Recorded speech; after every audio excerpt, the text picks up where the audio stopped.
war crimes are being committed every day is horrific. And yet, we owe it to not only ourselves, but everyone we meet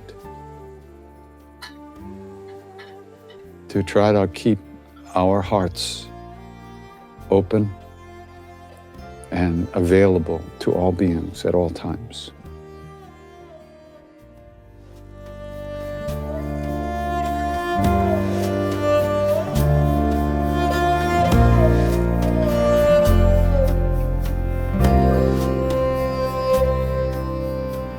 Welcome to the Krishna Das Pilgrim Heart Hour. In this podcast, Krishna Das shares his warm-hearted and down-to-earth path to the divine. If you are interested in supporting Krishna Das's podcast, please go to BeHereNowNetwork.com/KD.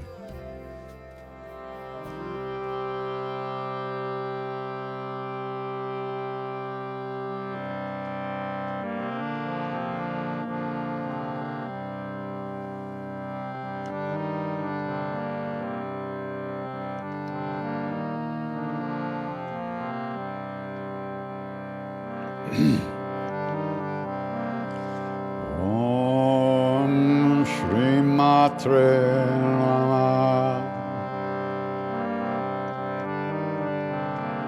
Om Shri Matre Namah.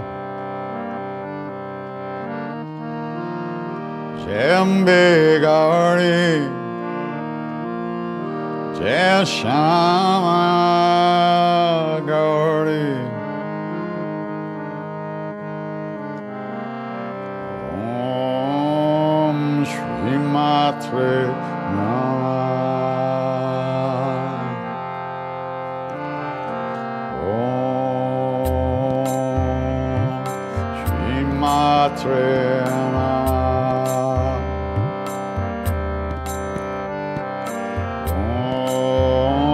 Om Shri Matre Namah.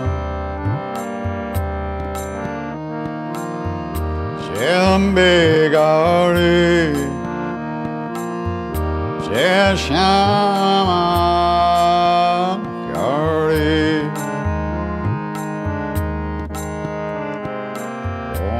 Om Shri Matre Namah.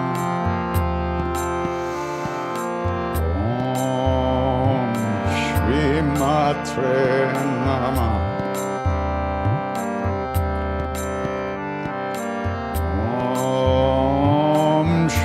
Matre Namah.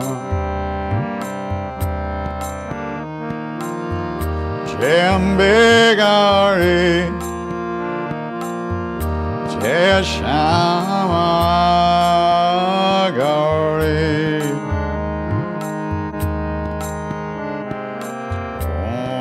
Om Shri Matre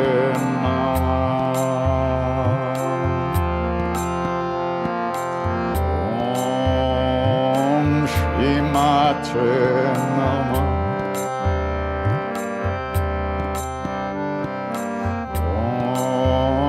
Om Shri Matre Namah. Jambe Gauri Jai Shama Gauri.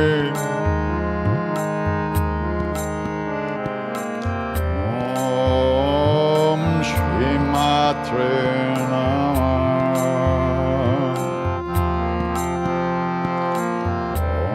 Om Shri Matre Namah. Om Shri Matre Namah. Jambe Gauri Jai Shama Gauri.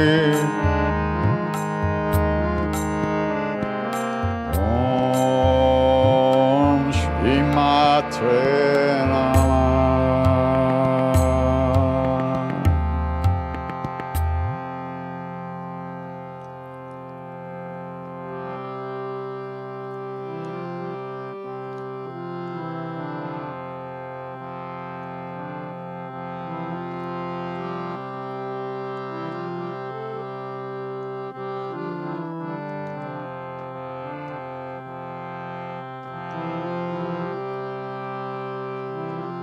Jai Jagarambe,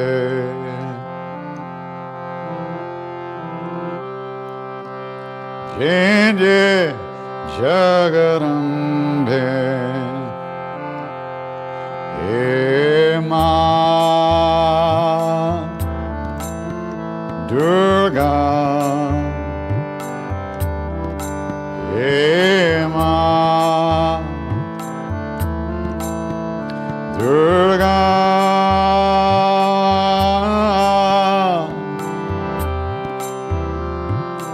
Jai Jagarambe,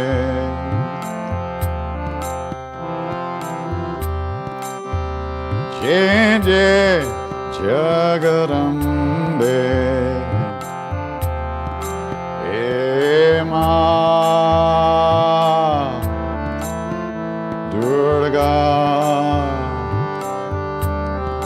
He Ma Durga,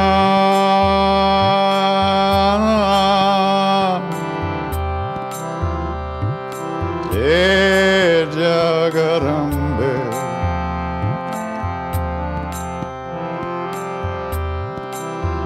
Jai Jai Jagarambe, He Ma Durga, He Ma Durga,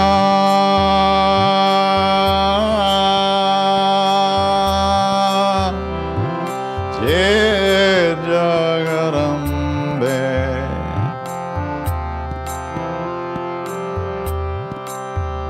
Jai Jai Jagarambe, He Ma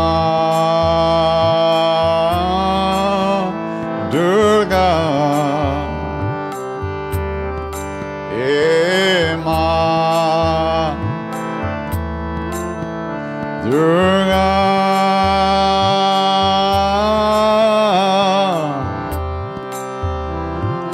Jai Jagarambe,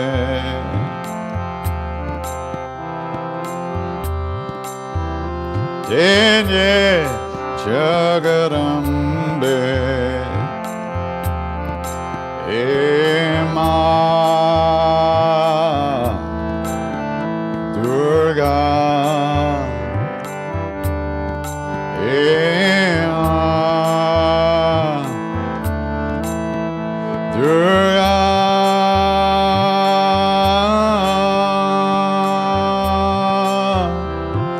Jai Jagarambe,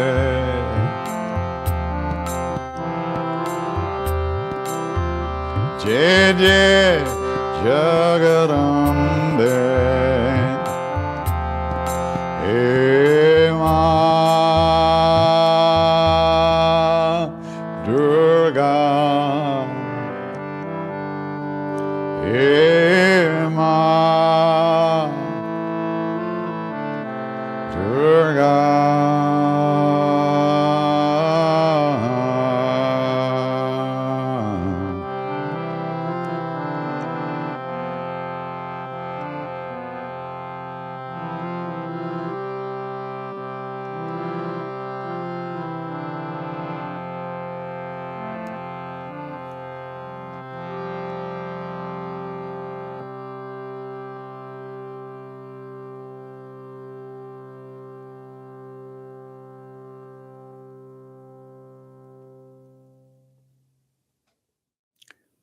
During war times, is there a specific mantra? I know we pray for peace always, but if there is one that is for unity or something,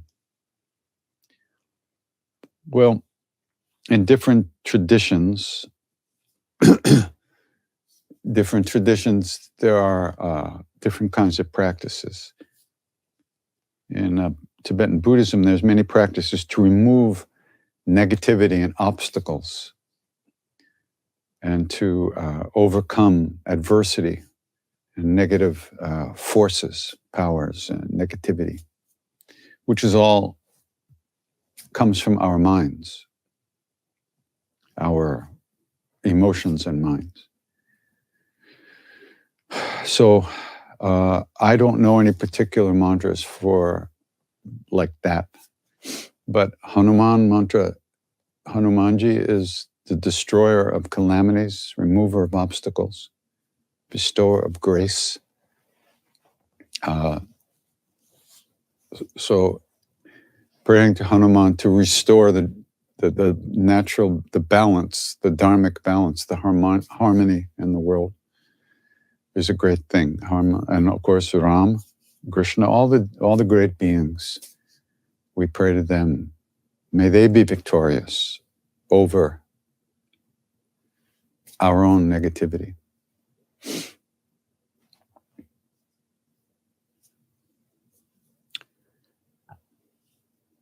Another question, I thought Shama was a name of Krishna. Sham is Krishna. Shama means the dark-colored female. Shama makes it a female name. So it's one of the names of the dark goddess, Kali, Shama. Gauri, Shama Gauri, and so yeah, Shama, the long A at the end, Shama, makes it the feminine, and it refers to Kali, the dark goddess, a dark-colored goddess. Krishna is visualized as a dark, bluish gray, deep, dark rain cloud. That's his color, considered to be his color, they say. I haven't seen, so I don't know.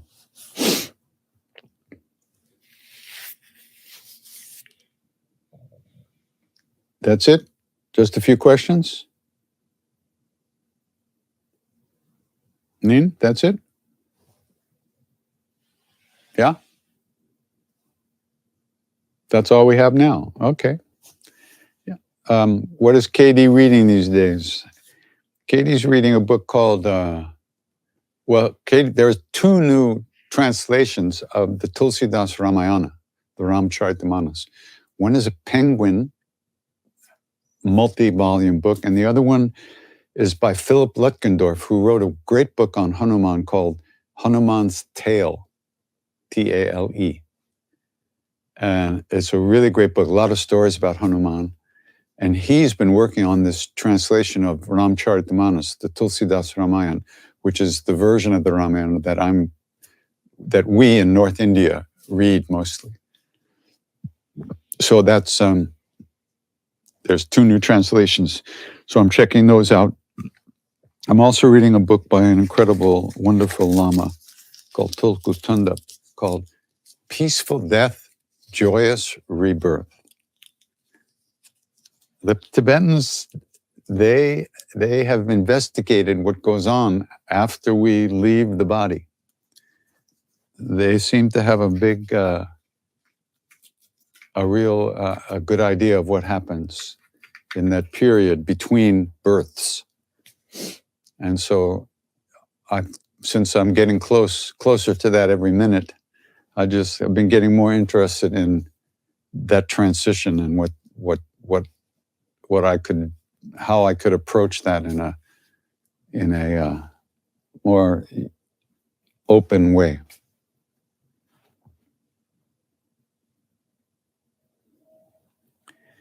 Please do a chant and say some words of hope to the devastated people affected by the natural disaster flooding in Australia, in northern New South Wales. Where in this world isn't there horror at this point? Where? Everywhere. Everywhere. There's so much going on. It's extraordinary. Climate change is changing the way things grow, the way where we can go, what we can do. The Antarctic, the Arctic, the glaciers in the Arctic are melting so fast. They say that the coastlines of the continents are going to be changing within some years. It's just unbelievable what's going on now. I don't know. Of course, I don't mean to be simplistic or insensitive, but every chant we do is for overcoming suffering. Every single one. And we offer all that. See, at the end of every chanting session, what do I say? I say how we owe, if we know anything about a path, we owe it to the great beings who have gone before us, right? And then I say, in the same way that they wish for us, we wish that all beings be safe and happy and healthy and free of suffering. It's a full-time job.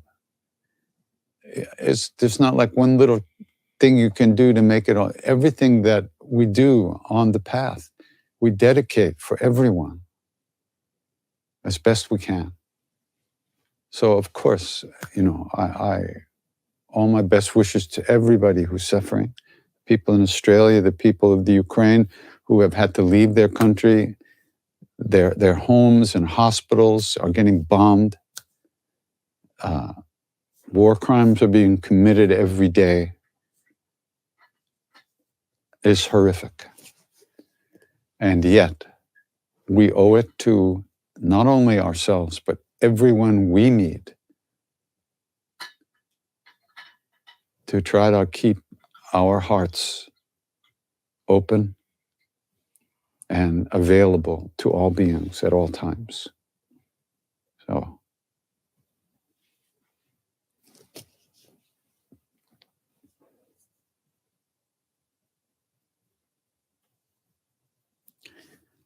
I said in the documentary Windfall of Grace that some devotees worship Maharaji as Shiva.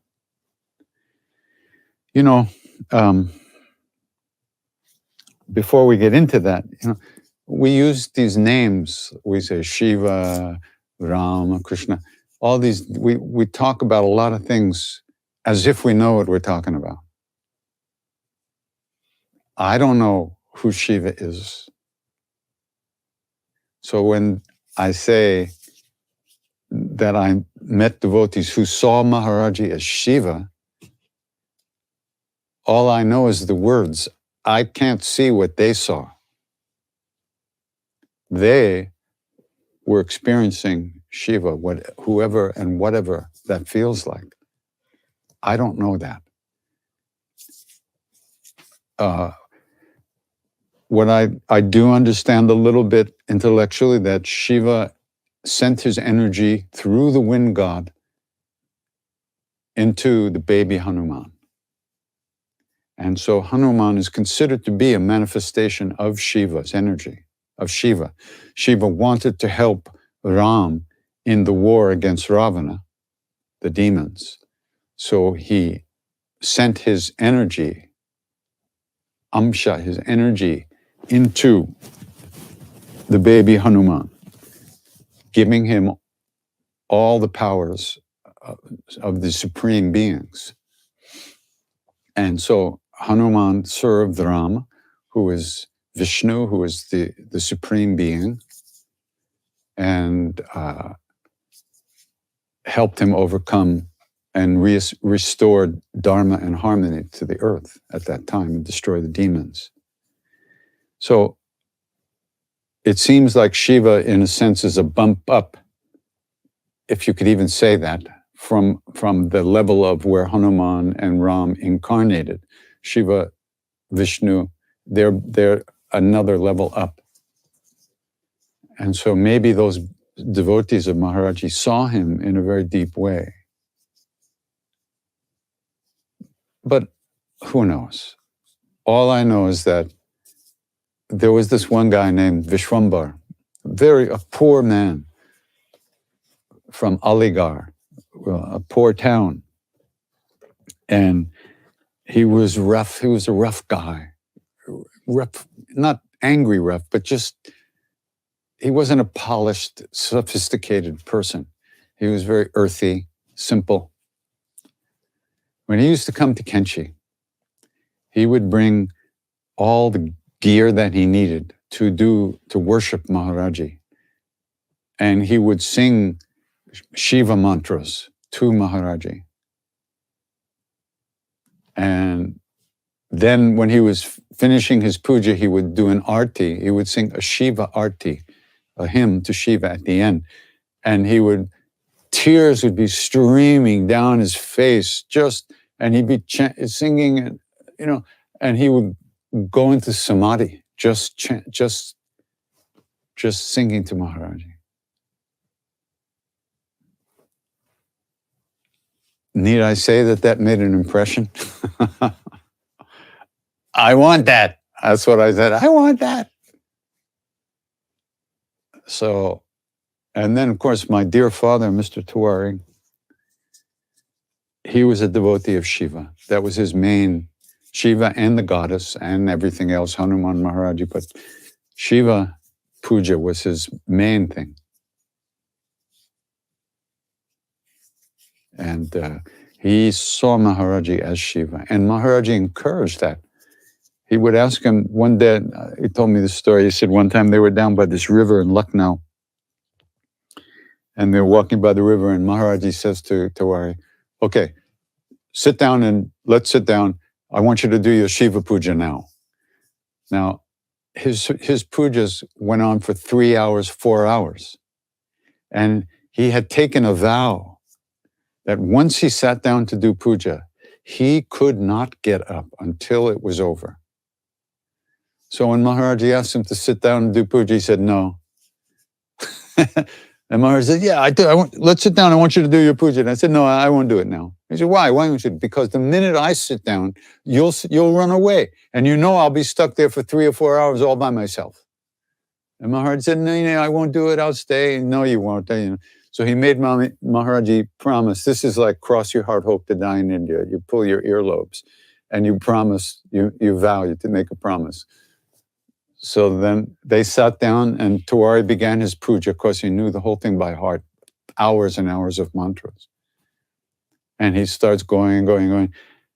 And it went on for 3.5, 4 hours. The minute he said the last mantra, Maharaji leaps up and says, you miserable guy, you kept me here. I have work to do. And he ran away.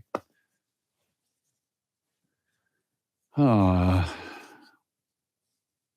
beauty of the interplay, of the play of the devotee and the beloved is so extraordinary. That's what we experienced in India, that we saw that. We didn't have that in America. I never saw it in America. But in India, I saw it everywhere. The way people express themselves towards the beloved, towards their guru, towards the deities, towards the great beings. I just wanted more and more of that.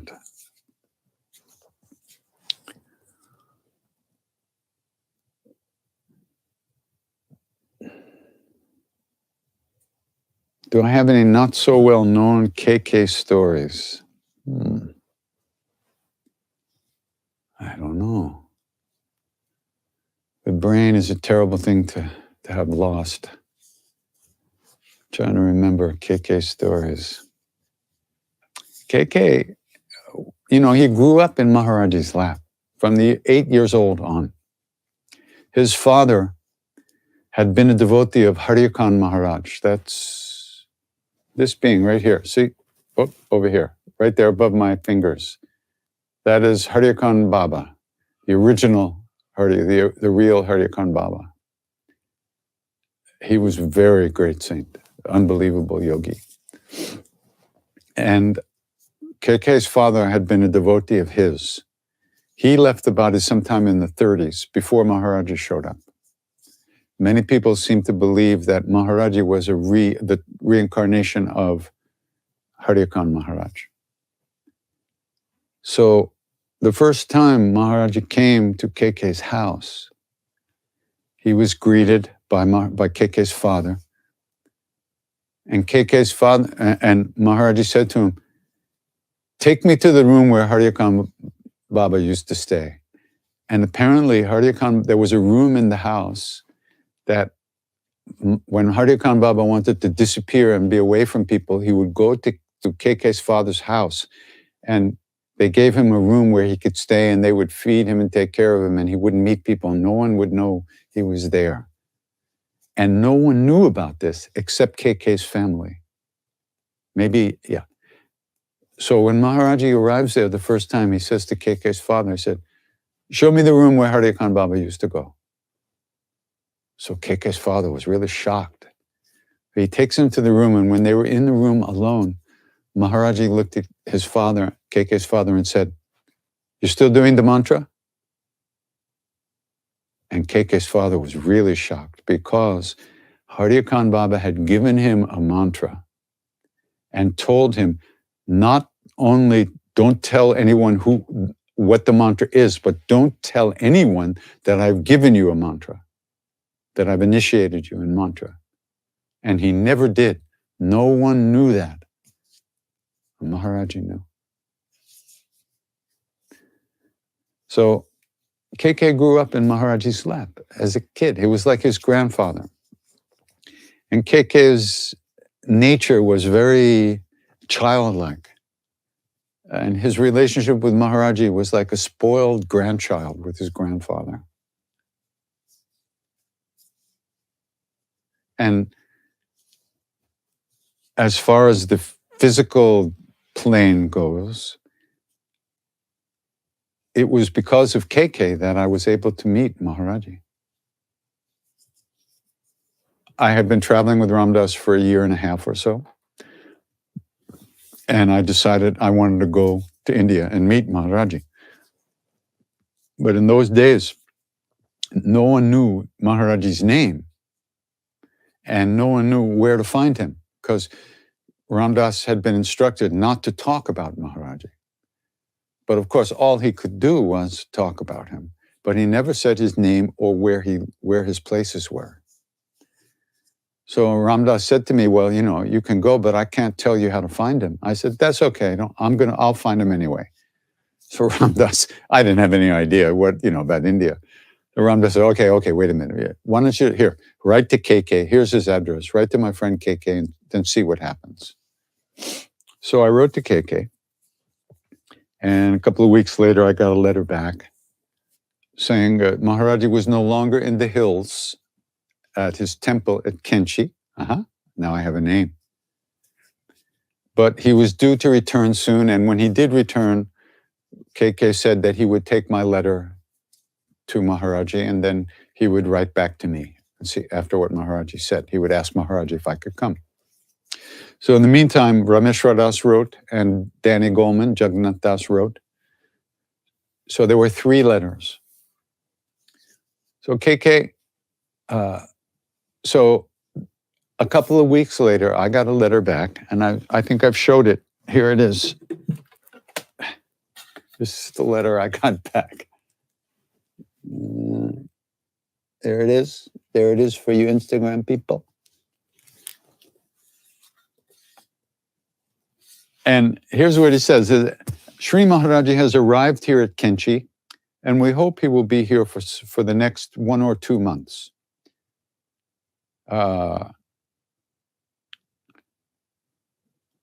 Then he says, I was able to show your letter to him and also tell him the feelings of the other members of the satsang.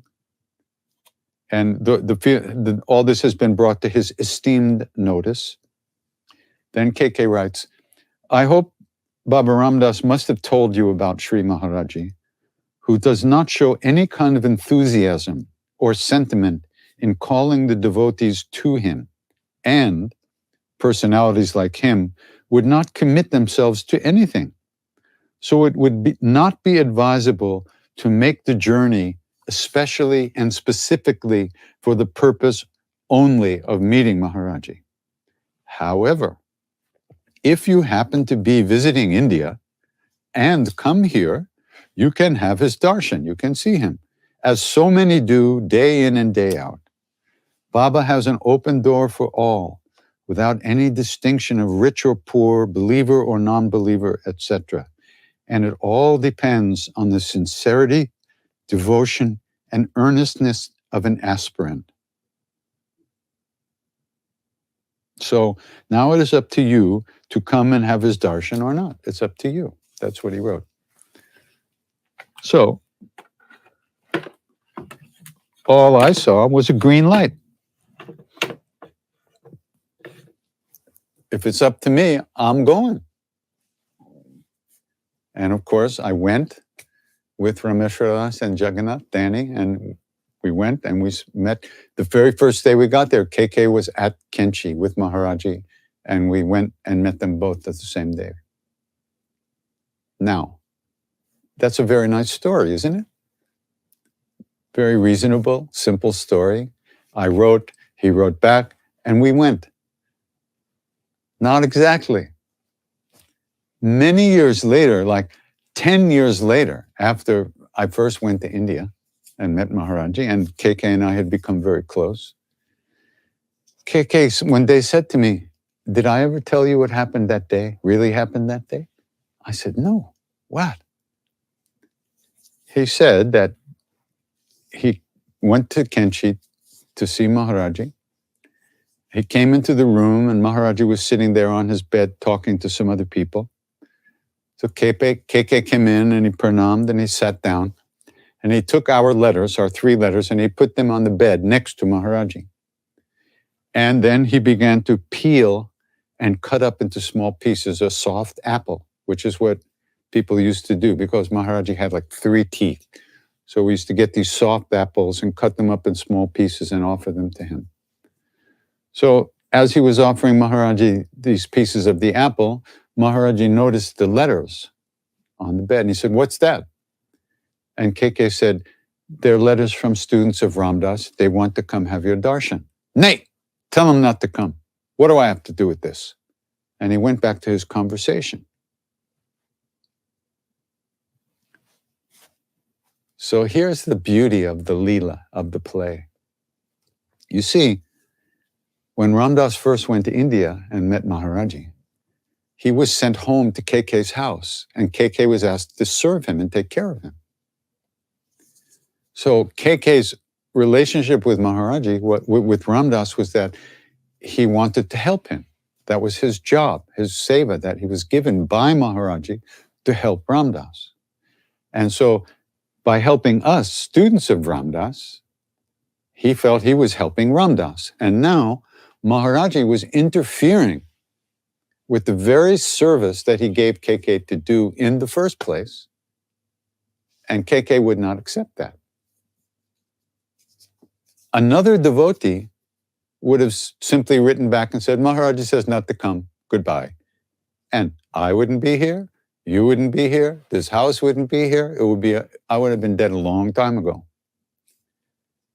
But KK wouldn't take that from Maharaji because he was stubborn and he had this special relationship with Maharaji. So he got very upset that Maharaji was interfering with the very seva that he gave KK to do. So he began to pout. And KK could pout. He was the greatest pouter in the universe. He says he began to pout and he looked down like this and he stopped feeding Maharaji the apple. And he was looking down like he was so upset with Maharaji. And he said, and he wouldn't look at Maharaji. He said Maharaji would push his head up, KK's head up, but KK would look away. He would not look at Maharaji. And when Maharaji took his hand down, he would go back down like this. And he said this happened a few times. And finally, Maharaji threw his hands up and he says, okay, tell him what you want. Tell him what you want. Tell him what you want. Okay, so now, however, if you happen to be visiting India and come here, you can have his darshan, as so many do day in and day out. Baba has an open door, etc. He didn't lie. He said, Maharaji does not encourage, he shows no kind of enthusiasm or sentiment in calling the devotees to him. He told the truth, but he also told more truth, which is if you happen to be here, you can see him. And that's how we got there. And that's how we're here now, right now. It's incredible. I would have been dead 40 years ago, guaranteed. I was just not programmed to be able to stay alive. I didn't have it. I didn't have the wiring. I was too depressed, too unhappy, too neurotic, too fucked up. I wasn't going to make it. But this is the way it worked out so far. So that's a story about K.K. K.K. loved Ram Dass so much. They were really brothers from another life. They were very close. And when Ram Dass left the body, K.K. didn't want to be on the earth without him. And he died within a couple of weeks, I think, of Ram Dass. At the most, a few weeks. He just didn't want to be here. I called K.K. about a week after Ram Dass left.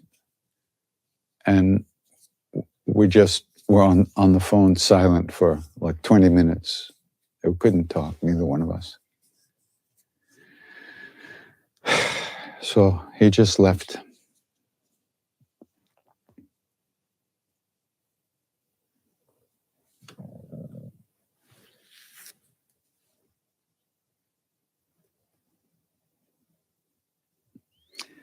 How did it feel being around Maharaji in person?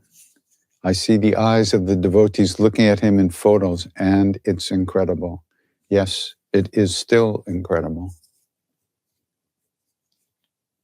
If you imagine in your deepest imagination of what love, what you want to feel like, what you're looking for, what it's going to feel like when and if you find that the thing you're looking for more than anything, that's what it was like being with him. And yet each one of us had their own, it had a different flavor for each one of us. Some saw him as a great master, some saw him as a friend, some saw him as father or mother, some saw him as master and servant. Each one of us had our own relationship with him, and he was that for each one of us, he showed each one of us something different, what we needed to see. It is extraordinary because it hasn't stopped. It still goes on. That feeling is no longer available in a body out there, but the feeling is still, it was never out there. The feeling was always in here. It takes a little recalibrating to not be looking for it outside, but to look for it inside, which is where it truly is. So, how you would feel when all your dreams come true, that's how it felt. And that's how it still feels in his presence, just like that.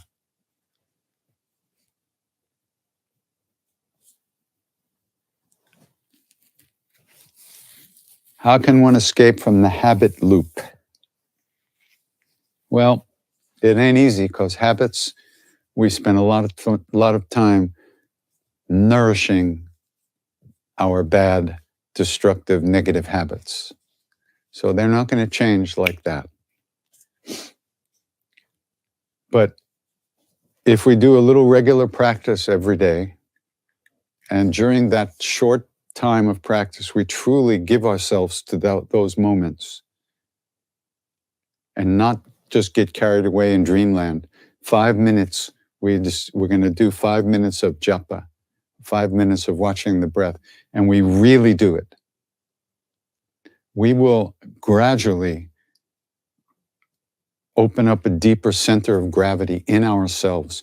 So when that habit kicks in, sooner or later, we will get more of a vote as to how we deal with the urge to satisfy negative habitual programs.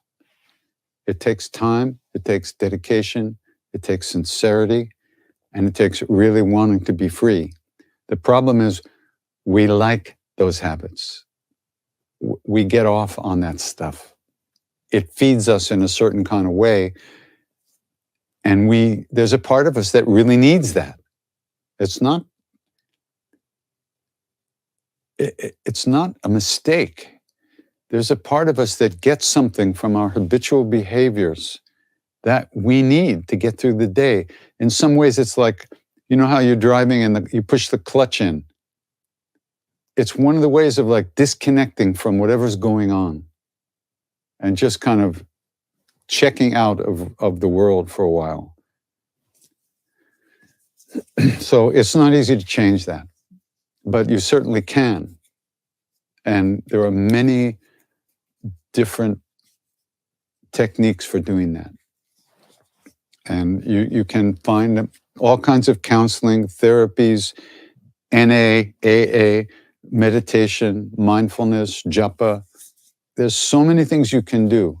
Hatha yoga, pranayama, everything you can do to loosen up that immediate response to when the urge arises. Maharaji said, you want it? Don't take it. That's too difficult. I couldn't do that. I had to take it. I took it for years and years and years. Whatever it was, all kinds of different stupid negative habits. But ultimately, you can get to a place where the habit no longer runs your life. You may never get free of the of the lust for that habitual thing, but you can get free of the compulsion to act on it. Most definitely you can, but it ain't easy. And one has to really get in touch with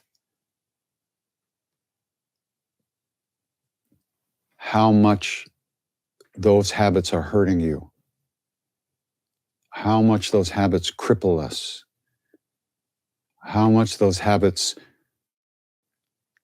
keep us closed down, and how much those habits shut our hearts down and prevent us from feeling better about ourselves and finding real love in the world. The more you get in touch with the suffering that comes from those habits, the more aware you will be of how that habit controls you, and the more you'll be able to let go of it. Day by day. Every day is new. Every minute is new.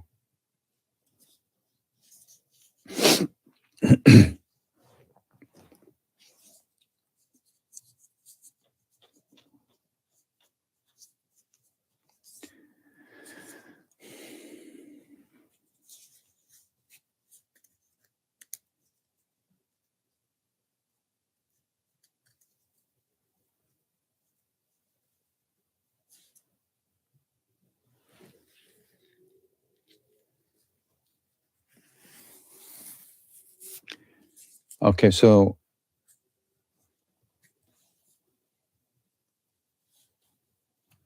somebody's saying, you just mentioned keeping one's heart open in face of so much calamity in the world. Can you please elaborate on how best to deal with heavy-heartedness and grief, despite anchoring into the heart and maintaining one's practice? That's it. You have to maintain your practice. But for quite a while, the practice is not really freeing you from the suffering. It's a practice. It means you have to practice. And eventually you learn how to play the guitar or the piano. Little by little, you practice every day. You get good at it. These practices free us from all negative emotions. Ultimately, they free us from the very things within us that cause us suffering. Whether it's the way we react to the outside world or to the inside world. So there's no shortcuts. but one has to commit to wanting to be a good human being and to care about others and not care so much about how do I feel today. How I feel, who gives a shit how I feel? I don't even care how I feel most of the time anymore. I'm up, I'm down, who cares? I don't care. Why should I think about it? It comes, it goes. But most of our lives is spent, how do we feel now? Is this okay? Should I add a little bit of this? Should I take a little bit of that away? Should I have more of this or less of this? What should I do to feel a special way that I want to feel? You know, that is really the root of all suffering. The fact that we care about ourselves more than anyone else and how we feel. I have to feel okay, or the world is wrong. I have to change it. No, it's not like that. One has to allow all kinds of experiences to come and go without being destroyed by them. And you only get that strength from spiritual practice and from coming into contact with the beings who have conquered suffering, overcome all suffering. Read about those beings, get to know those beings. How did they do it? How did they see the world? Those are the books I read. You want to know what I read? That's what I read. I read the biographies of saints, of yogis, of great beings, because that's what interests me. How do I get to that place? Okay.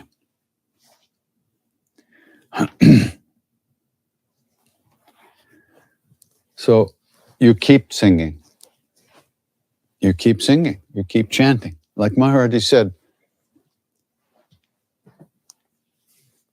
at first you may not have any feelings of devotion or love or peace or joy.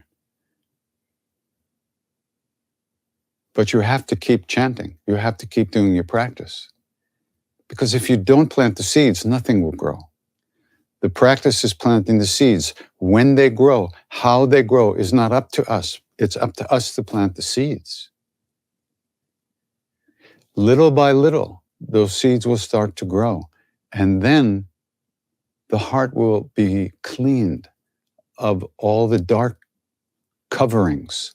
And then we'll begin to feel lighter and more in tune and more open and more available and more kind and more compassionate, more caring, and not so obsessed with me all the time. And then Maharaji says, and then you'll call out one day from the heart and the real realm will come. The reality will dawn on us and then we'll be free. But it's a process. And we have to understand that it's a process. It's not instant gratification. There's no button. The buttons we push don't work forever. They bring temporary experiences and they help us avoid suffering, but that only makes it worse, unfortunately. That's the way it is. So you keep doing your practice and you try to treat people as well as you can, and you try not to think about yourself all the time. It's not easy, but nothing is easy. But there's no downside to practice. There's no downside to the Dharma, to the real teachings. They're available to everyone. And if we're pulled to investigate what these teachings are about, that's already the result of our own karmas, having been involved with this before.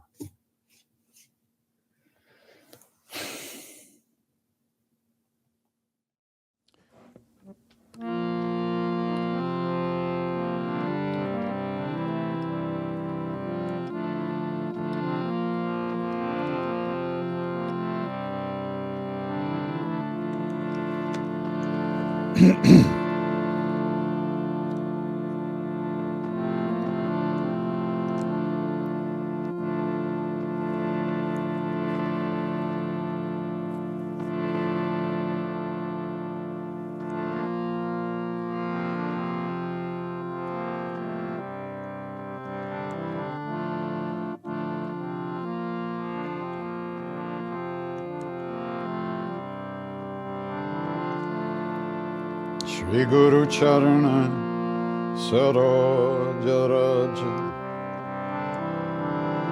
Nijamana Mukuru Sudhar Varano Raghubara Bimala Jasu Chodayaku Palachari Buddhihin Tanu Chanke Sumiran Pavan Kuma Siaram Balabuddhi Vidya Devu Mohin Adu Kale Subhikar Siavara Chandra Padadye Sharanam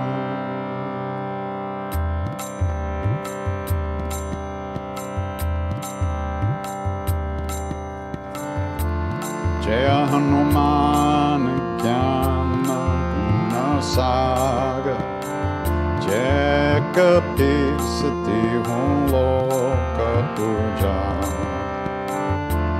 Ramadutta Atulta Baladam Anjani Putra Pavana Sutana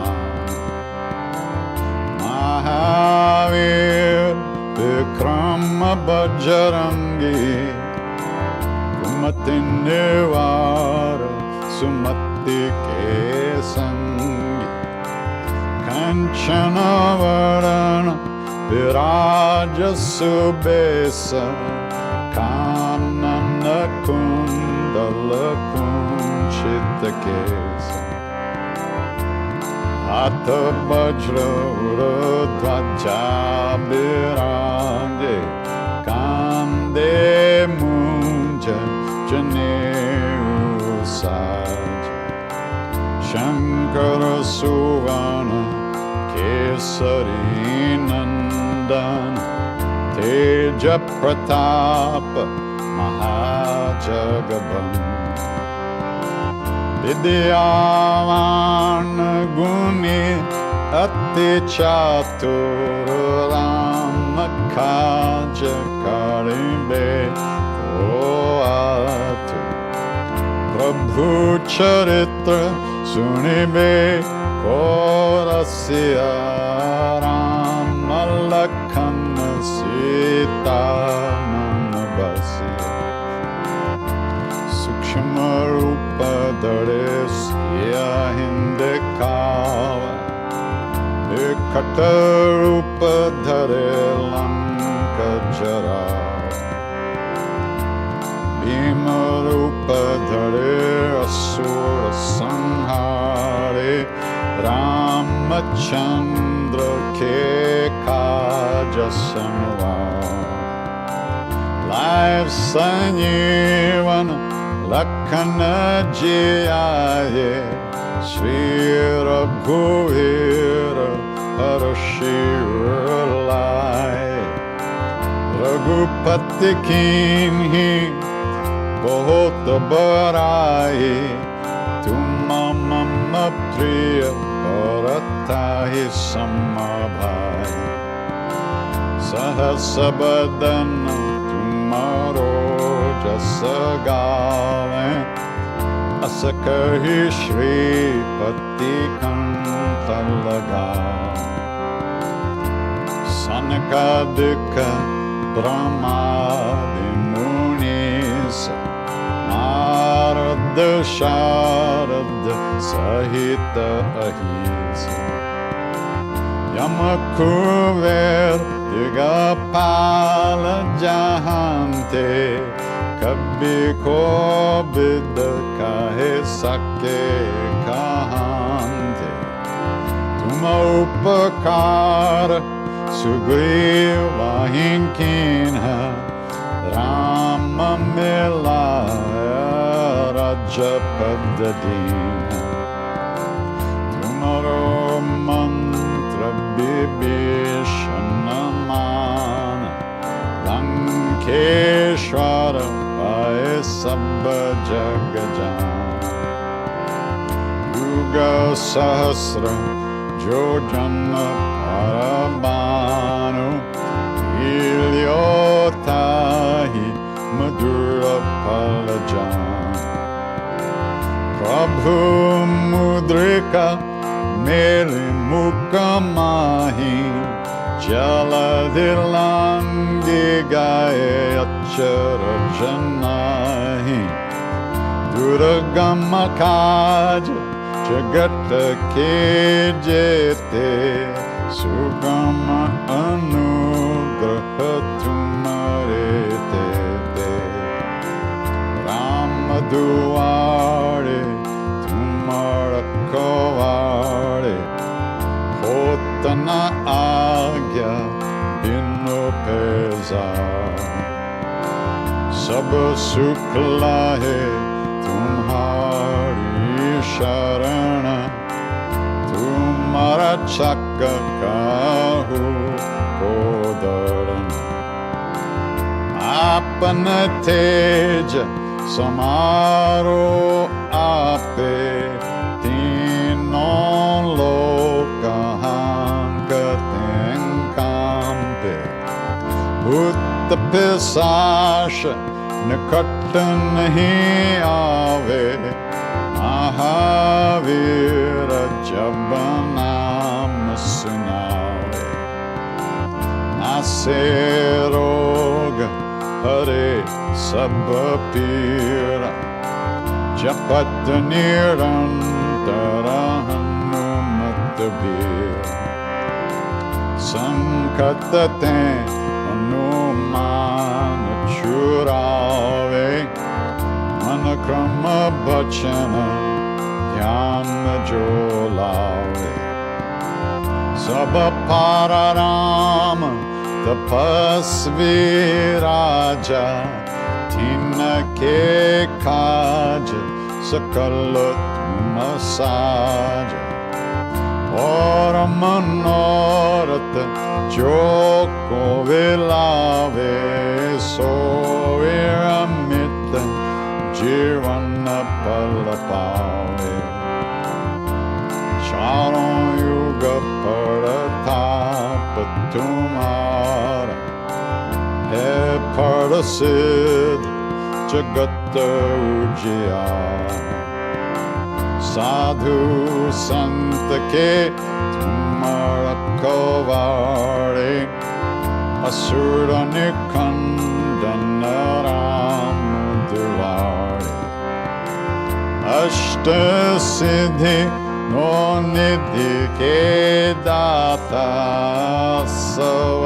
Savaradina Janki Mata Rama Rasayan Tumare Pasa Sadaraho Raghupati Ke Dasa Tumare Bhajana Rama Ko Pave Janam Janam Ke Dukha Bisarave Antakala Raghuvara Purajayi Jahan Janma Hare Bhakta Kahai Orda Devata Chitana Darai Hanumatta Se Sarva Sukha Kare Sankata Kate Mite Sabha Pira Jo Sumere Hanumatta Balabir Je Jai Jai Hanuman Gosai Kripa Karo Gurudeva Kinai Jo Satabara Paat Kara Koi Chuta Hi Bandi Mahasukha Hoi Joya Pare Hanuman Chalisa Hoya Siddhi Saki Gaurisa Tulasi Dasa Sada Hari Chera Ki Jainath Hridaya Mahadev Avanatanaya Sankataharana Mangala Murti Rupa Siyaram Rama Lakshmana Sita Sahita Hridaya Basav Surabhupa Siyavara Ramachandra Padaye Sharanam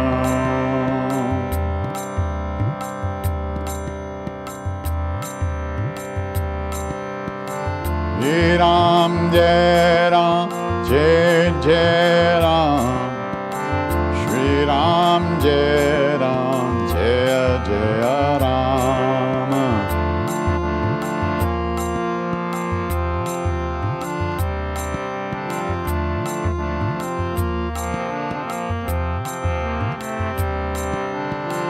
Shri Ram Jai Ram Jai Jai Ram Shri Ram Jai Ram Jai Jai Ram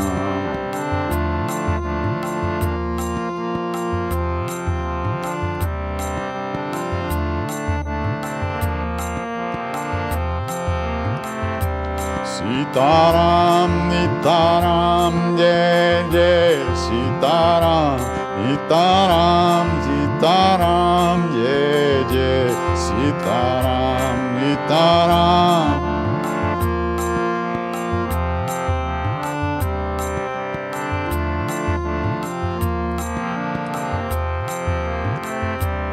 Nitaram Nitaram Jai Jai Sitaram Nitaram Sitaram Jai Jai Sitaram Nitaram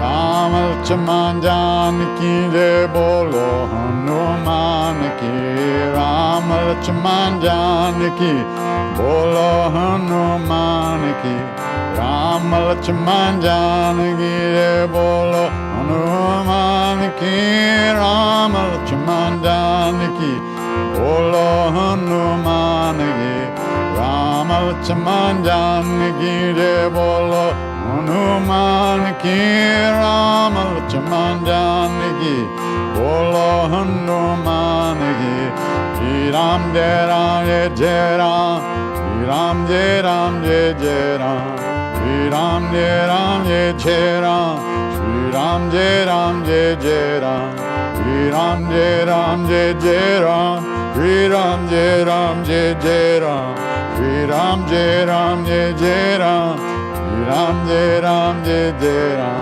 Ram Lakshman Janaki Jai Bolo Hanuman Ki Ram Lakshman Janaki Jai Bolo Hanuman Ki Ram Lakshman Janaki Jai Bolo Hanuman Ki Ram Lakshman Janaki Jai Bolo Hanuman Ki Shri Ram Jai Ram Jai Jai Ram Shri Ram Jai Ram Jai Jai Ram Shri Ram Jai Ram Jai Jai Ram Shri Ram Jai Ram Jai Jai Ram Shri Ram Jai Ram Jai Jai Ram Shri Ram Jai Ram Jai Jai Ram Shri Ram Jai Ram Jai Jai Ram Shri Ram Jai Ram Jai Jai Ram Shri Sitaram Jai Sitaram Sitaram Jai Sitaram Sitaram Jai Sitaram Sitaram Jai Sitaram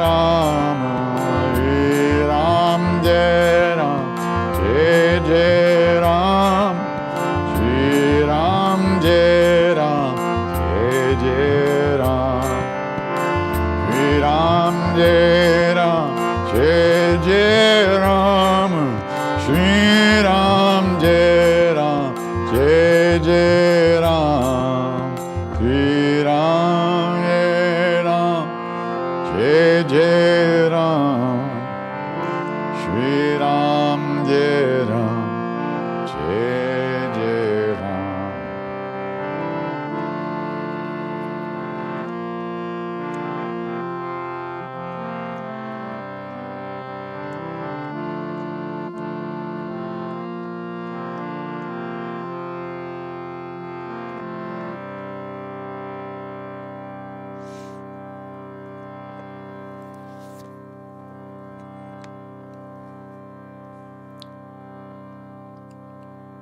So I remember that question you just asked, what mantra we should do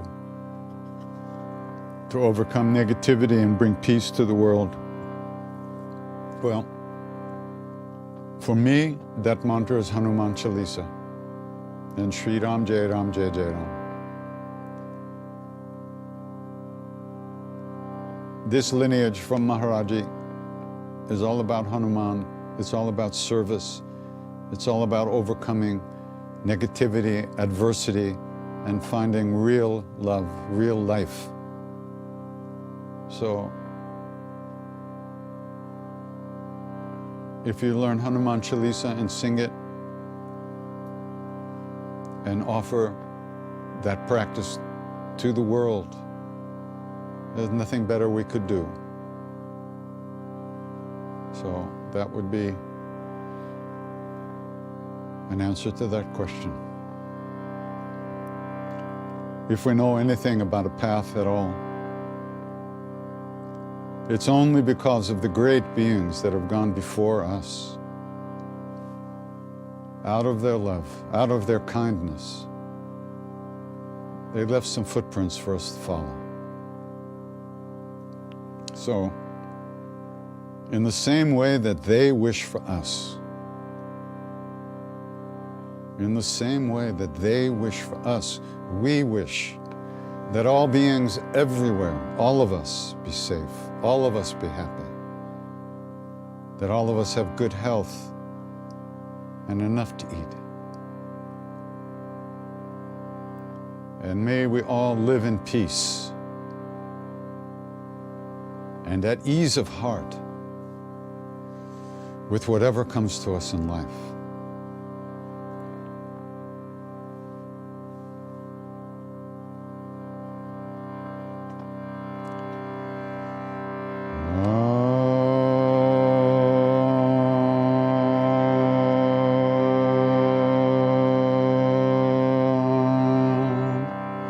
Chanting